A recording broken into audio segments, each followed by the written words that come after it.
हरे कृष्ण भक्त शास्त्र रे वर्णन कर कर्म कर धर्म पाई कर्म कर कर्मर फल कृष्ण को अर्पण कर ताहले हमको बंधन लगे ना।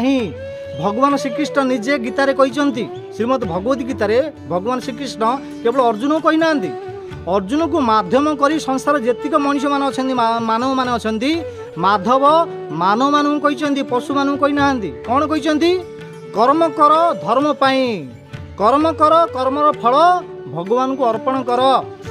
आमे कर्म तो करुचंती परंतु भगवान पे कौन कौन कर्म करुचंती ना आमर घर परिवार कुटुंब पे कर्म करुचंती। आ भगवान कहते कर्म कर कर्मर फल कृष्ण को अर्पण कर। आम पाखे सबकि व्यवस्था अच्छी धान चाउल जो किसी पनीपरिया इत्यादि सबकि प्राप्त करुचंती परंतु कृष्ण को अर्पण कर बोली कहते शास्त्र रे कर्म कर कर्मर फल कृष्ण को अर्पण कर।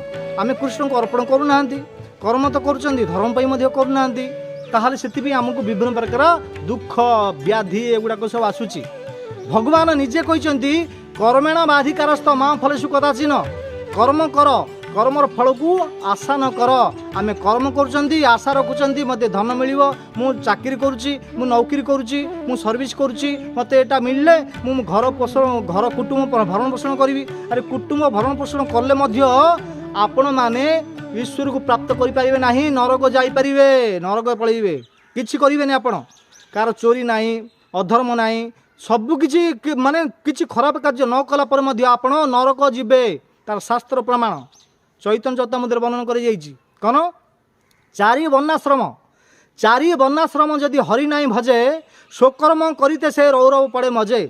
चारिटा वर्णाश्रम जोगी ब्राह्मण क्षत्रिय वैश्य शूद्र ब्रह्मचारी गृहस्थ बानप्रस्थ सन्यास ये चारिटा वर्ण चारिटा आश्रम किसी भगवान जी भक्ति करें स्वकर्म करते से हाँ चारि वर्णाश्रम जी हरि ना भजे जी चारिटा वर्ण हो आश्रम हो आप घर द्वार कर काम विधि चाकरी सब कर हरिंकर भक्ति ना भजन करना तथा आपको शरीर त्याग करा पड़ो।